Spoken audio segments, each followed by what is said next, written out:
মহাসমারোহে তালডাংরার খালগ্রাম গ্রাম পঞ্চায়েতের মণিপুর তালগড়িয়া মহাশ্মশান কালীর 13তম বর্ষের বাৎসরিক পুজো মেলা শুরু হলো। শনিবার সন্ধ্যায় প্রদীপ জ্বালিয়ে পুজোর আনুষ্ঠানিক উদ্বোধন করেন তালডাংরার নবনির্বাচিত বিধায়ক ফাল্গুনী সিংহবাবু। উপস্থিত ছিলেন খালগ্রাম গ্রাম পঞ্চায়েতের প্রধান সহ অন্যান্যরা।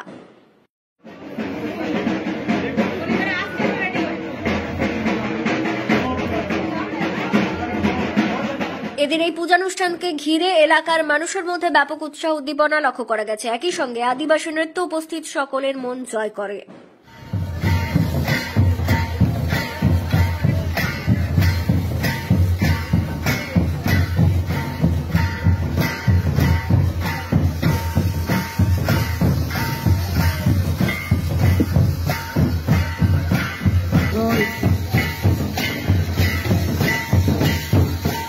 এরপর বরণ করে দিচ্ছেন খালগ্রাম গ্রাম পঞ্চায়েতের প্রধান শ্রীমতী সুরু মাল মহাশয়াকে।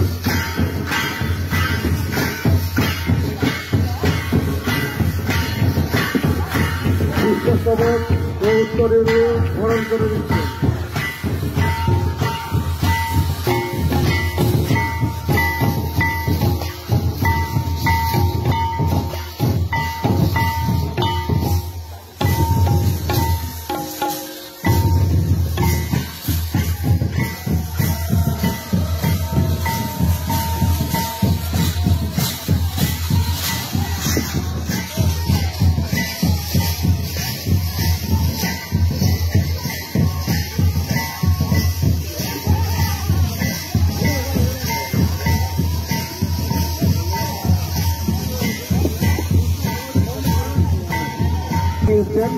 সকলকে চন্দনের প্রচার এবং পুষ্পস্তবক দিয়ে গ্রহণ করে নেওয়ার জন্য আমি বলছি।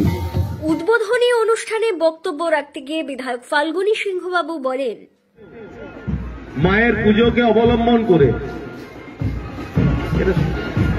সংখ্যক লোক সমাগম হয় এবং মায়ের বাড়ি আনয়নকে কেন্দ্র করে যে সমস্ত মহিলাদের আগমন হয়, সকলের মধ্যে যে একটা উৎসাহ উদ্দীপনা লক্ষ্য করা যায়, সেটা চোখে পড়ার মতো।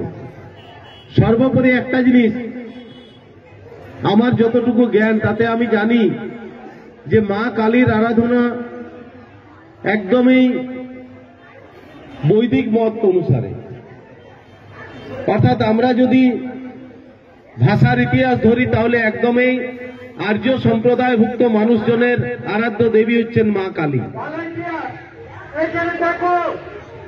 কিন্তু এখানে এসে দেখলাম যে মমতা বন্দ্যোপাধ্যায় আমাদের রাজ্যের মুখ্যমন্ত্রী একটা কথা বলেন যে ধর্ম যার যার, উৎসব কিন্তু সবার। ধর্ম যে যার পালন করে, উৎসবে কিন্তু সকলে সামিল হয়। তাই তো একান্তভাবেই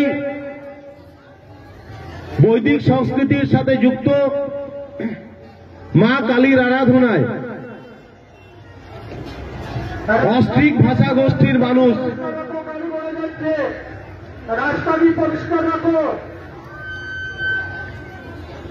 অস্ট্রিক ভাষা সম্প্রদায়ের মানুষ যারা আমাদের এই অঞ্চলে বাস করেন, বিশেষ করে সাঁওতাল সম্প্রদায়ের মানুষ, তারাও কিন্তু মা কালীর পুজোকে উপলক্ষ করে আনন্দে নেচে ওঠেন, আনন্দে মাতোয়ারা হন। এই সংস্কৃতি হচ্ছে বাংলা সংস্কৃতি, যেখানে যে কোনো ধর্মের ধর্মীয় উৎসবে অন্য ধর্মাবলম্বী মানুষ অক্লেশে অনায়াসে সামিল হতে পারেন এবং সকলে মিলে উৎসব মুখর একটা পরিবেশ তৈরি করতে পারেন।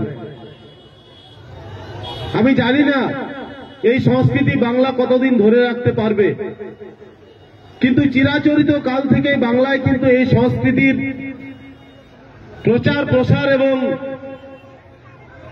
ব্যবহার হয়ে আসছে।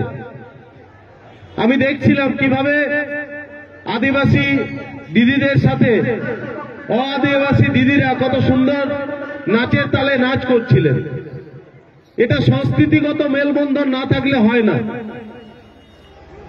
আমরা চেষ্টা করি, আমি যেমন নিজে ভালোই কম বেশি মাদলটা বাজাতে পারি, কেননা আমার গ্রামের পাশেই আদিবাসী গ্রাম আছে, তাদের সঙ্গে আমাদের প্রতিনিয়ত যোগাযোগ।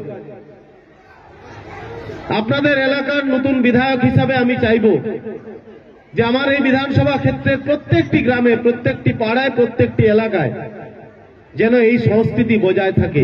এটাই কিন্তু প্রকৃত বাংলা, এটা মনে রাখতে হবে। এই সংস্কৃতি বজায় রাখাই জাতি, প্রত্যেকটি জাতি, ধর্ম, বর্ণের মানুষের উন্নয়নের সোপান তৈরি হবে। এই পুজোর অন্যতম উদ্যোক্তা শ্যামল ব্যানার্জি বলেন, প্রয়াত মায়ের স্মৃতিকে চির অক্ষয় করে রাখতে মাতৃ আরাধনা শুরু। বর্তমান সময়ে গ্রামবাসীদের সাহায্য সহযোগিতায় তিনি কৃতজ্ঞ বলে জানান। কালী পূজা আজ 13তম বর্ষ অতিক্রম করছে। আমার মা শ্রী সাবিত্রী দেবী আজ থেকে 13 বছর আগে মারা গেছিল। সেই মায়ের স্মৃতির উদ্দেশ্যে আজকে আমি কালী পুজো শুরু করেছি। পরে আবার গ্রামের সহযোগিতা পাওয়ার পরে আবার কালী পূজাটা বৃহত্তরভাবে প্রকাশ পেয়েছে। আমাদের এই মেলা 7 দিনব্যাপী হয় বিভিন্ন অনুষ্ঠানের মাধ্যম দিয়ে।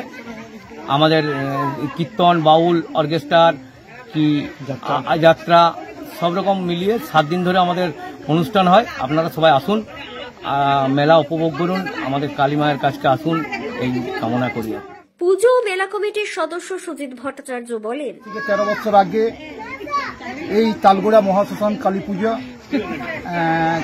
একটু ছোট আকারে আরম্ভ করেন শ্যামল ব্যানার্জি এবং বেশ কিছু মানুষের সহযোগিতা নিয়ে। উত্তরোত্তর আজকে আমরা 13তম বৎসরে পদার্পণ করেছি। এই 13তম বৎসরে পদার্পণ করার যে দিকগুলো আমরা এগিয়ে গেছি, যে দিকগুলোতে আমরা মন্দিরের ডেভেলপ করেছি বা মেলাটা ডেভেলপ করেছি, তার অন্যতম কারণ ছিল কিন্তু বিভিন্ন মানুষের সহযোগিতা। এই পাশাপাশি গ্রাম সহযোগিতা করেছে, প্রত্যেকটা মানুষ এসে সহযোগিতার হাত বাড়িয়ে দিয়েছে, আমাদেরকে বিভিন্ন অনুষ্ঠানে সহযোগিতা করছে। আমরা প্রতি বছর 4-5টা দিন বিভিন্ন রকমের বহিরাগত শিল্পী নিয়ে অনুষ্ঠানগুলো করি, যেমন যাত্রা, নাটক, সাংস্কৃতিক অনুষ্ঠান, বাউল সঙ্গীত, বিভিন্ন রকমের সাংস্কৃতিক কালচারাল অনুষ্ঠান করি। কালচারাল অনুষ্ঠানগুলোতে রক্তদান শিবির করেছি। পরবর্তী ক্ষেত্রে আবার আমরা আরো কিছু সাংস্কৃতিক অনুষ্ঠানের মাধ্যমে কিছু সামাজিক উন্নয়নের কাজ আমরা করতে চাই। পূজানুষ্ঠানে যোগ দিয়ে গ্রামবাসী পিঙ্কু মিশ্র এদিন বলেন, 13 বছর এবছর পূর্ণ হলো, খুব আনন্দ হয়। এবছর আবার নতুনত্ব একটু হয়েছে, কারণ আদিবাসীদের নৃত্য হলো। আপনারাও আসুন, অনেক দোকানদানি বসেছে, খুব মেলা হয়, খুব এনজয় হয়, আমরা খুব এনজয় করি। ব্যুরো রিপোর্ট, দক্ষিণ বাঁকুড়া দর্পণ, তালজাংরা।